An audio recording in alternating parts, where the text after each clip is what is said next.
Hi friends, thanks for stopping by. This is Vinith Man right here and you are watching ONS Study Circle. आज की इस video में हम बात करने वाले हैं basic accounting interview questions and answers के बारे में। ये न्यू वीडियोस का सेकंड पार्ट है। पहले भी इसी टॉपिक पे हमने वीडियोस बना रखे हैं लेकिन वो क्वेश्चंस इसमें नहीं लिए हैं। इसमें हम 10 न्यू क्वेश्चंस लेने वाले हैं। हम अपनी रिस्पॉन्सिबिलिटी निभा रहे हैं, सही नॉलेजेबल वीडियो सही टाइम पे ला रहे हैं। आप भी इस चैनल को सब्सक्राइब करें और अपनी रिस्पॉन्सिबिलिटी निभाएं और इस वीडियो को लाइक एंड शेयर जरूर करें और कमेंट्स के थ्रू आप हमें अपना फीडबैक्स या कोई क्वेश्चन पूछ सकते हैं। तो आइए फ्रेंड्स शुरू करते हैं इस वीडियो को। पहला जो क्वेश्चन होने वाला है फ्रेंड्स वो ये है कि कंपनी जो है वो रिजर्व क्यों रखती है, रिजर्व रखने की जरूरत क्यों है कंपनी को। तो आइए इस पर बात करते हैं। अब देखिए जो फ्यूचर है, भविष्य जो है वो अनसर्टेन है, प्रेडिक्टेबल नहीं है, उसको प्रेडिक्ट नहीं किया जा सकता कि वो कैसे होने वाला है, क्या होने वाला है। पूरा 100% श्योर शॉट उसको नहीं सोचा जा सकता। तो फ्यूचर जो है जो अनसर्टेन है तो उसमें काफ़ी सारे उतार चढ़ाव आ सकते हैं। इन चीज़ों से बचने के लिए, मार्केट में बने रहने के लिए कंपनी एक रिजर्व का हिस्सा रखती है, एक रिजर्व रखती है कि ये पैसा मैंने रखा है कि फ्यूचर में कुछ भी अनसर्टेनिटी होती है, कुछ भी ऐसी चीज़ होती है जिसके लिए उसको पैसा चाहिए तो वो वहाँ से निकाल सके, रिजर्व निकाल सके। तो इसलिए एक तरीके से कुछ पैसा रखती है कंपनी बचा के कि फ्यूचर अनप्रेडिक्टेबल है, कोई भी ऐसी बात होती है जब उसको पैसा चाहिए होगा तो वहां से निकाल सके। सिंपली ये रीजन है रिजर्व रखने का। बात करते हैं फ्रेंड्स अगले क्वेश्चन की तरफ। अब अगला क्वेश्चन काफी ज्यादा बार ये पूछा जाता है कि कंपनी जो है वो उधारी में माल बेचती क्यों है, गुड्स बेचती क्यों है, प्रोडक्ट बेचती क्यों है। क्यों कंपनी ऐसा नहीं करती कि सीधा गुड्स बेचे और पैसे ले ले कैश, कोई उसको मेंटेन नहीं करने पड़ेंगे अकाउंट्स रिसीवेबल के अकाउंट्स। क्यों ऐसा करती है, क्यों क्रेडिट में सामान बेच देती है, क्यों ऐसा करती है। देखिए फ्रेंड्स, हर जो कस्टमर है वो ऑन द स्पॉट कैश नहीं दे सकता। ये एक लार्ज कस्टमर बेस को टारगेट करने के लिए कंपनी इस तरीके से करती है। फॉर एग्जाम्पल एक कंपनी है वो क्रेडिट में सामान नहीं बेचती, अपने प्रोडक्ट्स नहीं बेचती, तो उसके कस्टमर हैं 100। अब उस कंपनी ने क्या करा, क्रेडिट में शुरू करा तो 500 ऐसे कस्टमर उसके साथ जुड़ गए जो क्रेडिट में लेना प्रेफर करते हैं, जो उसी टाइम पैसा नहीं दे सकते थे लेकिन वो क्रेडिट में बाद में पैसा दे देते हैं। तो उस कंपनी का जो कस्टमर बेस है वो 500 प्लस 100 600 का हो गया। अब मान लीजिए उस 500 में से थोड़े बहुत डेप्ट भी हो जाते हैं, कुछ लोग नहीं भी पे करते बाद में, तो भी अल्टीमेटली अगर आप देखें प्रॉफिट तो ज़्यादा ही है। मान लीजिए 30 रुपये कंपनी ने कमाए जो कैश में उसको उसने प्रोडक्ट बेचा, प्रॉफिट। अब मान लीजिए थोड़ा लॉस हो गया भी 25 रुपये पर प्रोडक्ट उस कंपनी ने कमाए, बाकी 500 से जो उसने क्रेडिट में बेचे, तो भी देखिए all in all company profitable situation में ही है। अगर वो क्रेडिट में बेचते नहीं तो इतने सारे कस्टमर जुड़ते ही नहीं। इसलिए सिंपली एक लार्ज कस्टमर बेस को टारगेट करने के लिए कंपनी जो है क्रेडिट में अपने प्रोडक्ट्स बेच देती है। तो ये फ्रेंड्स शुरू करते हैं अगले क्वेश्चन को कि अगला क्वेश्चन क्या है। अब अगला क्वेश्चन है friends, what is gross profit and net profit. अब देखिए कैंडिडेट को सुनने में लगता है कि ग्रोस प्रॉफिट और नेट प्रॉफिट दोनों ही प्रॉफिट है, तो इसमें ग्रोस और क्या नेट, इसमें क्या डिफरेंशिएट है, इस पर बात करते हैं। देखिए जब एक प्रोडक्ट बनता है उस प्रोडक्ट के जो खर्चे होते हैं, सिंपली अगर हम बात करें जैसे रॉ मटेरियल, कच्चा सामान उस प्रोडक्ट को बनाने का, या फैक्ट्री के खर्चे, उन सब खर्चों को हटा दिया जाए तो हमारे पास ग्रोस प्रॉफिट आ जाता है। अब ग्रोस प्रॉफिट में से भी ऑफिस के खर्चे निकाल दिए जाएं, सेलिंग एंड डिस्ट्रीब्यूशन के खर्चे निकाल दिए जाएं, एडमिनिस्ट्रेशन के खर्चे निकाल दिए जाएं, तो हमारे पास आता है earning before interest and tax. अब इसमें से इंटरेस्ट और टैक्स भी हटा दिया जाए तो हमारे पास आता है नेट प्रॉफिट। सिंपली ये डिफरेंशिएटर है कि ग्रोस प्रॉफिट तो है, ग्रोस प्रॉफिट सिर्फ फैक्ट्री के खर्चे उसमें से हटे हैं, नेट प्रॉफिट में से इंटरेस्ट टैक्स भी हट गया, office administration selling and distribution ये सारे खर्चे भी हट गए, तो हमारे पास नेट प्रॉफिट आ गया। बात करते हैं फ्रेंड्स अगले क्वेश्चन की। अब फ्रेंड्स एक काफी इंटरेस्टिंग क्वेश्चन पूछा जाता है, what is profit sharing ratio. यहां तक इंटरेस्ट बिल्डअप नहीं हुआ लेकिन आगे अगर आप सुनेंगे तो आपको इंटरेस्ट का पता चलेगा। क्यों एक जो पार्टनर है उसको ज्यादा प्रॉफिट मिलता है और दूसरे पार्टनर को कम प्रॉफिट मिलता है और वो एग्री भी करता है कम प्रॉफिट वाला कि ठीक है मुझे इतना मिल जाए। ऐसा क्यों होता है। मान लीजिए दो पार्टनर है, प्रॉफिट शेयरिंग रेशियो है 2:1, तो जिस पार्टनर को कम प्रॉफिट मिल रहा है वो क्यों एग्री कर रहा है, वो क्यों नहीं कह रहा कि मुझे ज्यादा प्रॉफिट दीजिए, मुझे क्यों कम दे रहे हैं। इस पर बात करते हैं। देखिए प्रॉफिट शेयरिंग रेशियो तो सिंपली होती है वो रेशियो जिस रेशियो से कंपनी का प्रॉफिट अमंग द पार्टनर्स बांटा जा रहा है उसे हम कहते हैं प्रॉफिट शेयरिंग रेशियो। अब बात करते हैं कि एक पार्टनर को ज्यादा प्रॉफिट दिया जा रहा है, दूसरे पार्टनर को कम प्रॉफिट दिया जा रहा है, रेशियो है 2:1, तो दूसरा पार्टनर एग्री क्यों है, वो डिसएग्री क्यों नहीं करता।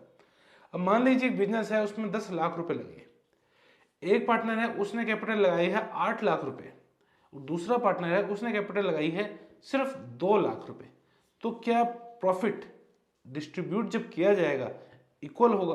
बिल्कुल नहीं। एक पार्टनर ने 8 लाख रुपए लगाए हैं, एक पार्टनर ने 2 लाख रुपए लगाए हैं। इसी तरीके से प्रॉफिट शेयरिंग रेशियो डिसाइड होती है कि किसको प्रॉफिट का कितना हिस्सा मिलेगा।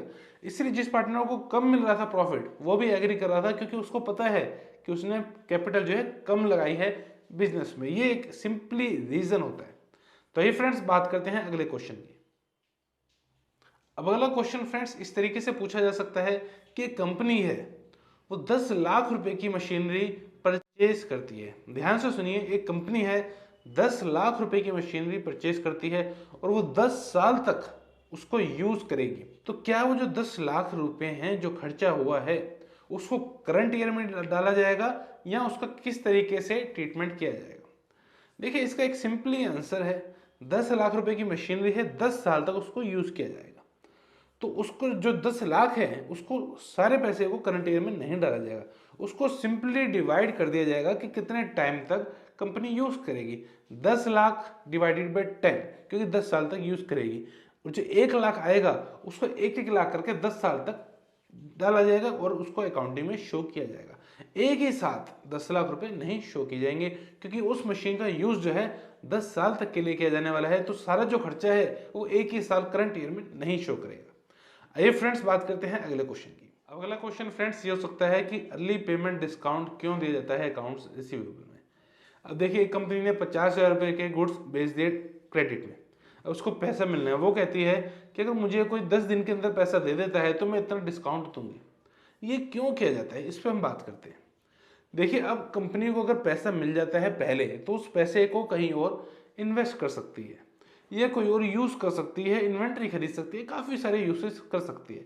सपोज कीजिए 2% का वो डिस्काउंट देती है, 5% का वो डिस्काउंट देती है और उसको पैसे मिल जाते हैं। कंपनी 10 लाख रुपए का माल बेचती है, गुड्स बेचती है क्रेडिट में, अर्ली पेमेंट डिस्काउंट देती है 5% उसको मिल जाता है। अर्ली पेमेंट डिस्काउंट, पैसा जल्दी मिल जाता है। उस पैसे को वो कहीं इन्वेस्ट कर देती है 10% इंटरेस्ट रेट पे, तो उसको 5% का फायदा हुआ।